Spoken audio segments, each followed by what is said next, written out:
Donc Boetox, c'est l'histoire de 5 ex-enfants stars qui ont du mal à faire redémarrer leur carrière et qui sont liés par contrat à Brody, qui est un agent artistique qu'on ne voit jamais. Ils ont quelques problèmes sociaux.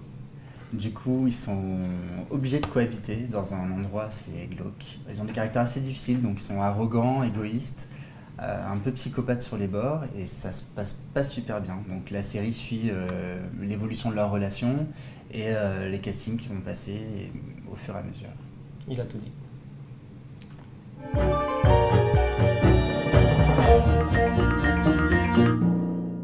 C'était des sketchs donc de 2 à 3 minutes qui pouvaient se regarder indépendamment les uns des autres. Et on a voulu faire quelque chose de feuilletonnant. Donc on a rajouté une intrigue.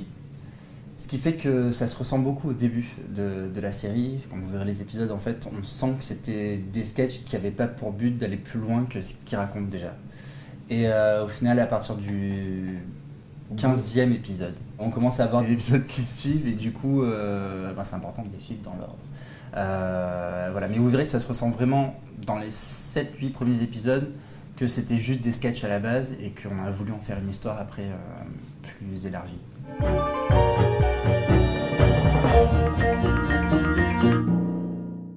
Bah oui, ça d'ailleurs. Dis donc. Non mais c'est vrai, je m'interroge aussi. Comment ça t'est venu? Alors, ça n'est pas venu à moi d'abord. Il faut remercier Louis Rodriguez pour ça. Qui joue Pedro. En fait, ça remonte à il y a 2 ans. En fait, c'est ma rencontre avec Louis Rodriguez. C'est la première fois, je crois même, qu'on s'est vu. On discutait avec Louis en fait d'un projet de web-série qu'il avait lui. Il m'avait dit j'aimerais bien faire une web-série, mais j'ai pas forcément de scénariste et j'ai des idées, mais j'ai pas envie de les écrire et c'est chiant. Et du coup, il m'a dit ouais, j'ai une idée de web-série et j'ai le titre, ça s'appellerait Boetox. Et ça serait des ex-enfants stars qui seraient devenus toxicomanes. Et alors au départ, il avait une vision très, très noire du truc, ça devait être marrant, mais en même temps un peu trash. Donc il avait l'idée de Pedro déjà, un enfant qui était égérie d'une marque de cassoulet qui serait devenu obèse. Mais il voulait vraiment que le personnage soit obèse et du coup qu'on le voit tout le temps toxicomane en train de boire, en train de manger, en train de fumer. Une ex-mannequin qui coucherait avec plein de mecs. Et je lui dis, moi je veux bien écrire le scénario de cette série, sauf que je vais y mettre ma patte à moi et que ma patte à moi, c'est pas du tout des gens comme ça. Du coup on a viré pas mal d'idées sexuelles dans la série. Enfin, vous verrez qu'il n'y a pas de sexe pour l'instant. Pour l'instant. Et saison 2. Du coup, j'ai hâte de faire la saison 2. Si vous voulez voir des gens à poil, saison 2. Non, vous verrez des gens à poil dans cette série. Putain, ça fait un putain de teaser. Vous voulez voir des gens à poil? Saison 2.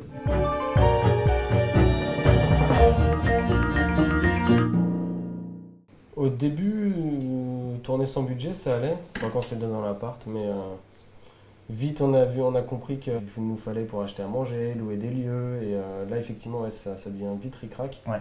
Au niveau de l'équipe technique, les gens bénévoles viennent 1 ou 2 fois. Après ils ont des boulots payés et donc ils peuvent pas venir. Très, très irréguliers, donc déjà ils sont venus 1 ou 2 fois, c'est déjà cool.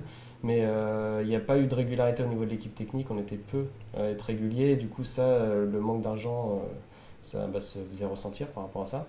Geoffrey avait plus cette crainte que les comédiens ne tiennent pas sur la longueur et que certains aient des castings et soient obligés de passer à un autre projet. Mais moi c'était plus au niveau de l'équipe technique parce qu'on n'avait pas cette régularité. Moi je me battais les couilles l'équipe technique.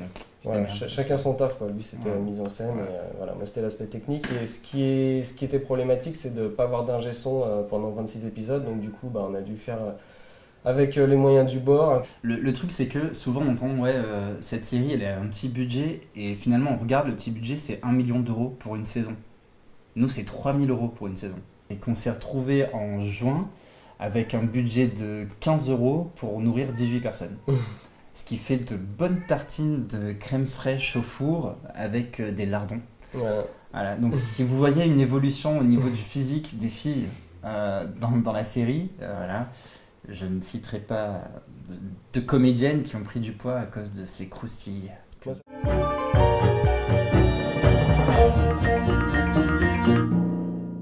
Je voulais aussi remercier les gens qui sont sur la page Facebook, qui suivent le projet depuis le départ, alors qu'on avait juste un titre, voilà, au départ.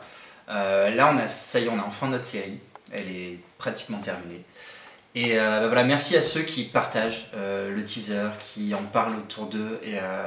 Et vous êtes nombreux. Enfin voilà, nous, quand on voit ça et qu'on se dit on a 580 personnes sur la page, alors que la série n'existe pas concrètement, ben c'est cool.